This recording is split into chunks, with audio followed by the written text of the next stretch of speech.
Hello everyone, आज हम discuss करने जा रहे हैं काल के बारे में। सबसे पहले हम चर्चा करेंगे कि काल किसे कहते हैं।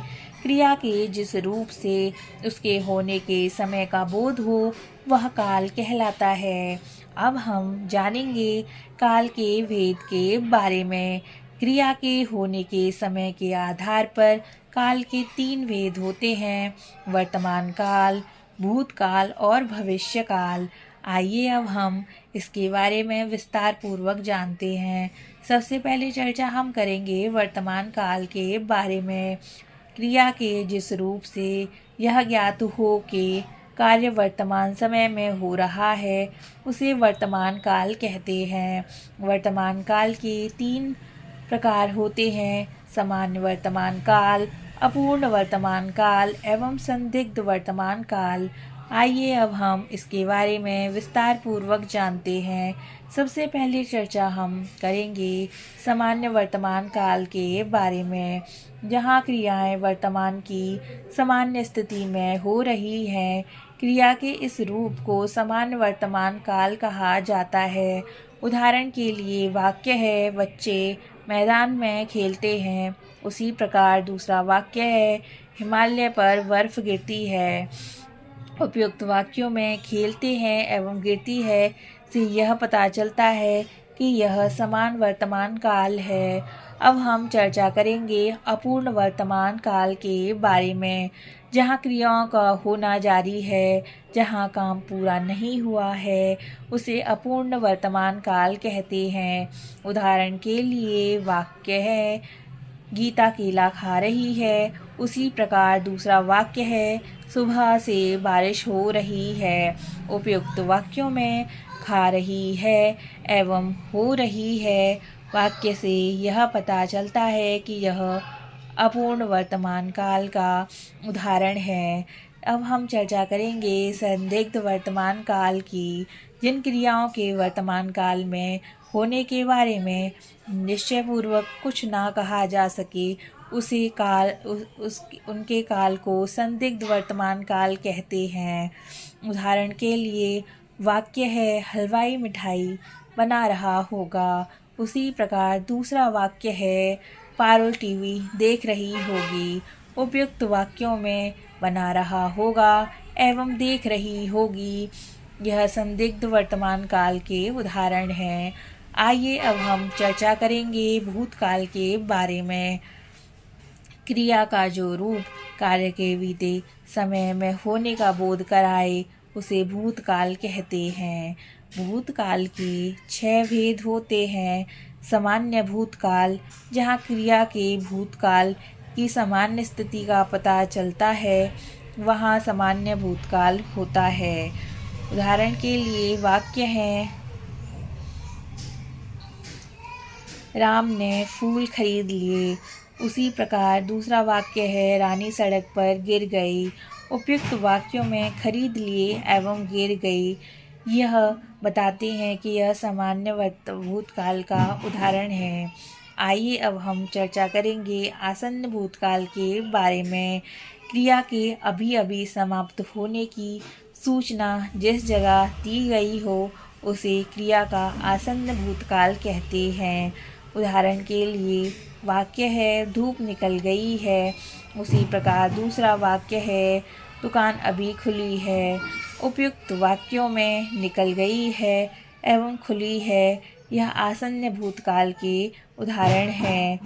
इन वाक्यों में क्रिया के अभी अभी समाप्त होने का बोध हो रहा है, इसलिए यह आसन्न भूतकाल है।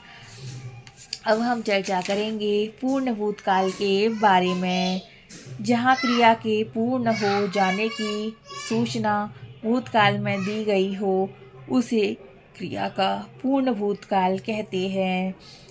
वाक्य है, हम दोनों के बीच मित्रता थी। उसी प्रकार दूसरा वाक्य है, गीता गाना गा चुकी है। उपयुक्त वाक्यों में मित्रता थी एवं चुकी है पूर्ण भूतकाल का उदाहरण है। अब हम चर्चा करेंगे अपूर्ण भूतकाल के बारे में, जहाँ क्रियाएं भूतकाल में प्रारंभ तो हुई लेकिन अभी उसके समाप्त होने की सूचना नहीं मिली। ऐसी क्रियाओं के काल को अपूर्ण भूतकाल कहते हैं।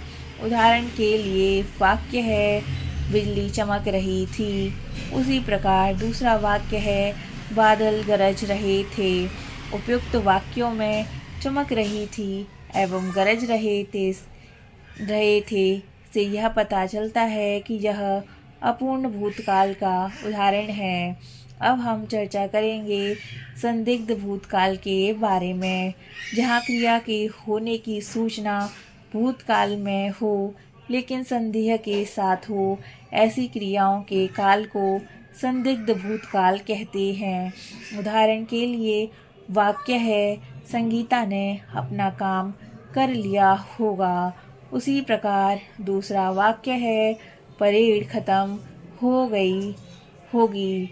उपयुक्त वाक्यों में कर लिया होगा एवं हो गई होगी यह संदिग्ध भूतकाल का उदाहरण है। अब हम चर्चा करेंगे हेतु मत भूतकाल के बारे में, जहाँ ऐसा दर्शाया गया हो कि क्रिया भूतकाल में संपन्न हो जाती है लेकिन कोई हेतु बीच में आने से वह पूरी नहीं हो पाई। ऐसी क्रियाओं के काल को हेतु मत भूतकाल कहते हैं। उदाहरण के लिए वाक्य है पानी देते तो पौधा नहीं सूखता।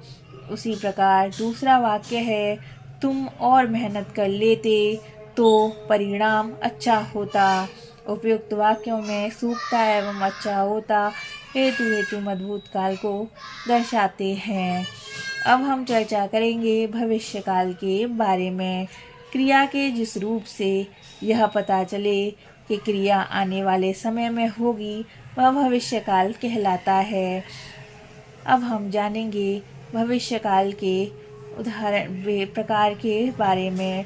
भविष्यकाल दो प्रकार के होते हैं, सामान्य भविष्यकाल एवं संभाव्य एवं संदिग्ध भविष्यकाल।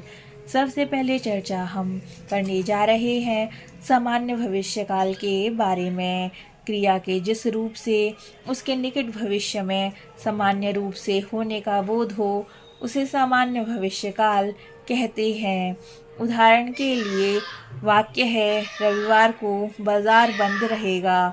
उसी प्रकार दूसरा वाक्य है बढ़ई मेज बना देगा।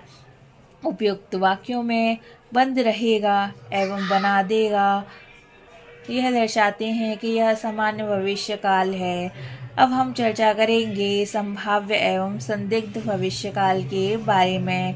क्रिया के आने वाले समय में होने की संभावना हो लेकिन निश्चित रूप से कुछ न कहा जा सके, ऐसी क्रियाओं के काल को संभाव्य एवं संदिग्ध भविष्यकाल कहते हैं। उदाहरण के लिए वाक्य है शायद हम कल फिर मिलें।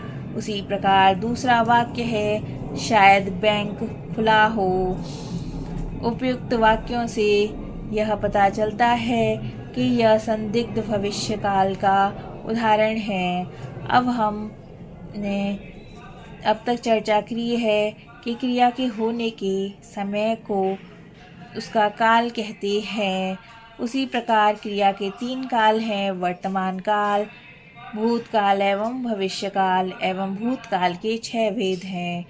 कमेंट बॉक्स में लिखकर बताइए कि वर्तमान एवं भविष्यकाल के कितने भेद होते हैं। वीडियो को देखने के लिए बहुत बहुत धन्यवाद।